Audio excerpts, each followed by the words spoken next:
Audiolivro Herdeiros do Reino. 4 jovens em Babilônia e sua fidelidade a Deus, de Josanã Alves. Capítulo 1. Ordinário versus extraordinário. Ouvi falar dos santos dos últimos dias. Prefiro os santos de todos os dias. Charles Spurgeon. Acredito muito na sorte e percebo que quanto mais trabalho, mais sorte tenho. Thomas Jefferson. Em todos os idiomas ocorre um fenômeno interessante. As palavras nascem, mudam de significado e morrem. Imagino que você conheça expressões que foram usadas por seus avós e que hoje não são mais empregadas, ou outras que usamos no dia a dia com significado, mas que originalmente tinham um sentido completamente diferente. Um bom exemplo desse fenômeno é ordinário, uma palavra que vem do latim ordinarius e significa comum, no sentido de algo regular ou organizado. Trata-se de algo que não tem nada de admirável. A palavra vem da raiz ordo, que significa ordem. Originalmente, ordo significava um conjunto de fios organizados em um tear. Esses fios tinham uma ordem específica para tecer panos. Por causa disso, ordo ficou associado à ordem e organização. Com o tempo, a palavra ordinário ganhou uma conotação negativa. Palavras que significam normal ou comum muitas vezes evoluem para ter o sentido de má qualidade. Raramente se usa ordinário com o sentido de regular ou normal.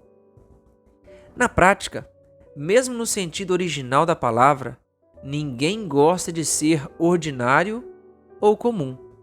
Queremos ser extraordinários.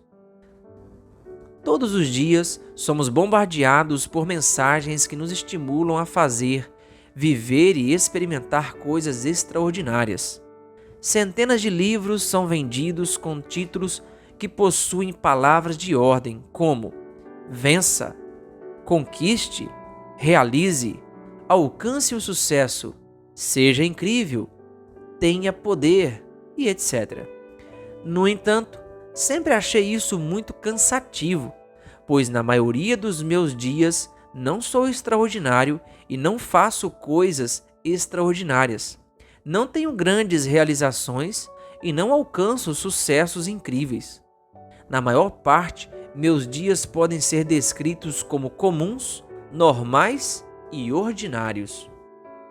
Quando iniciei meu ministério, há 20 anos, eu me imaginava realizando grandes coisas para Deus todos os dias, tendo experiências incríveis como pastor e vivenciando milagres poderosos a cada semana.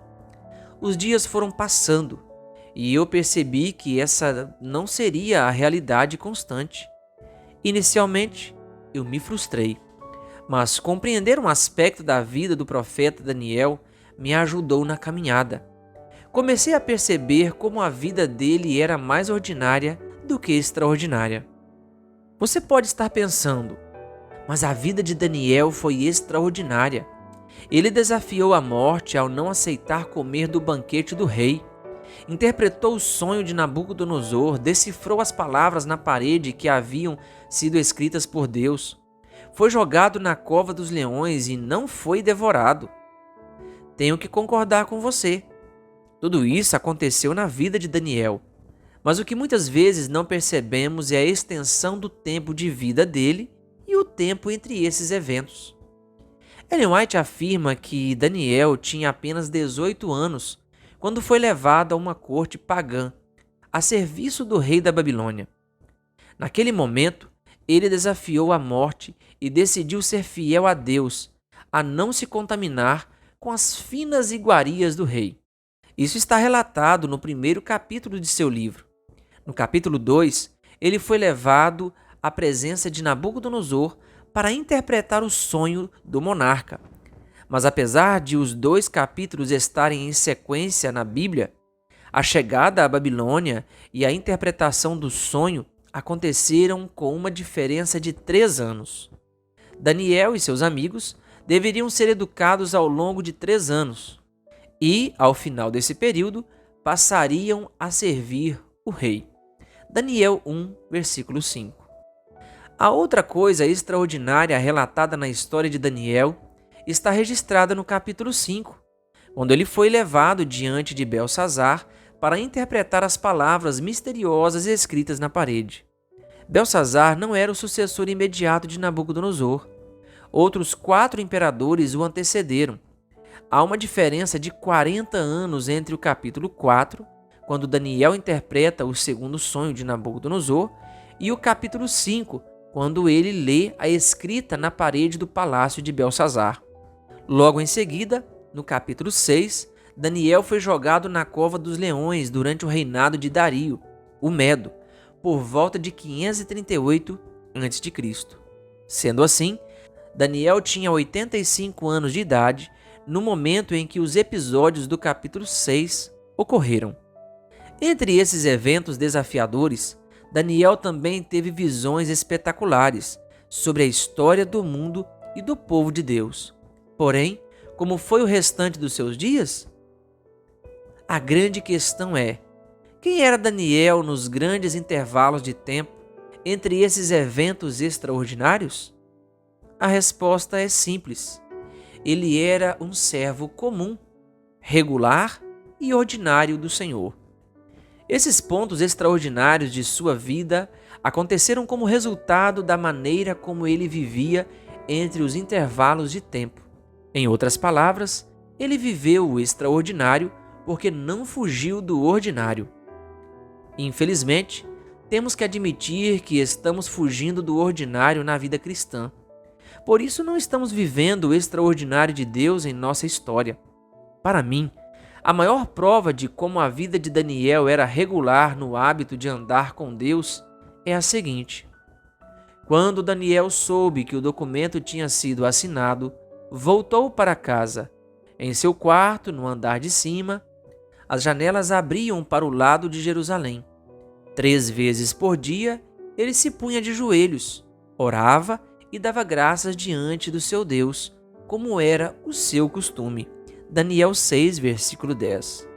Esse é um dos momentos mais extraordinários na vida de Daniel. Ele estava prestes a enfrentar os leões famintos do rei, mas o texto bíblico faz questão de destacar que esse homem, com mais de 80 anos, 3 vezes por dia se punha de joelhos, orava e dava graças diante do seu Deus, como era o seu costume. Esse é o ordinário em um momento extraordinário. É aqui que muitos de nós falhamos. Queremos entrar na cova dos leões, mas não queremos orar 3 vezes por dia. Queremos a plenitude do Espírito Santo, mas não queremos acordar de madrugada diariamente e ir à presença de Deus clamar pelo seu poder. Queremos abrir o Mar Vermelho, mas não queremos passar 40 anos no deserto sendo transformados por Deus. Queremos vencer na vida cristã, mas não queremos nos exercitar para isso. Em uma ocasião, Ellen White escreveu uma carta para seu filho, que estava completando 19 anos. Na correspondência, ela apresentou muitas recomendações sobre como viver a vida cristã com perseverança. Ela terminou a carta de maneira poderosa, com as seguintes palavras: o caráter celestial deve ser adquirido na terra ou jamais se poderá obter. Comece, portanto, imediatamente. Não se iluda de que virá tempo em que poderá fazer mais facilmente um diligente esforço do que agora. Cada dia aumenta a sua distância de Deus. Prepare-se para a eternidade com um zelo tal como ainda não manifestou. Eduque sua mente a amar a Bíblia, amar a reunião de oração, a hora de meditação e, acima de tudo, a hora em que a mente entra em comunhão com Deus. Volte sua mente para as coisas eternas, se quiser unir-se com o coro celestial nas mansões de cima. Isso ficou claro para mim. Quando no início do meu ministério eu estava dirigindo por uma longa e solitária estrada para pregar em uma igreja, minha filha havia nascido poucos meses antes. E eu, encantado com a paternidade, estava falando com Deus sobre meus sonhos para minha filha. Eu dizia a Deus que queria que ela seguisse meus passos e fosse uma pregadora da palavra. Na verdade, eu queria que ela fosse muito além de mim e servisse à causa de Deus como missionária e fizesse uma diferença extraordinária para a salvação de pessoas. Naquele momento, pude ouvir o sussurro do Espírito Santo me dizendo mais ou menos assim: Josanã, esses são planos maravilhosos, mas nenhum deles irá se realizar enquanto você não colocar em ordem o culto familiar na sua casa. Aquilo foi uma pancada muito forte em minha mente. Deus me disse que eu queria o extraordinário e não o ordinário para a vida da minha filha. A partir daquele dia, duas coisas aconteceram. Primeiro, eu e minha esposa restabelecemos o culto familiar pela manhã e à noite. Segundo, eu parei de me preocupar se os meus filhos seriam extraordinários. Agora, eu só quero que eles sejam regulares na busca diária a Deus.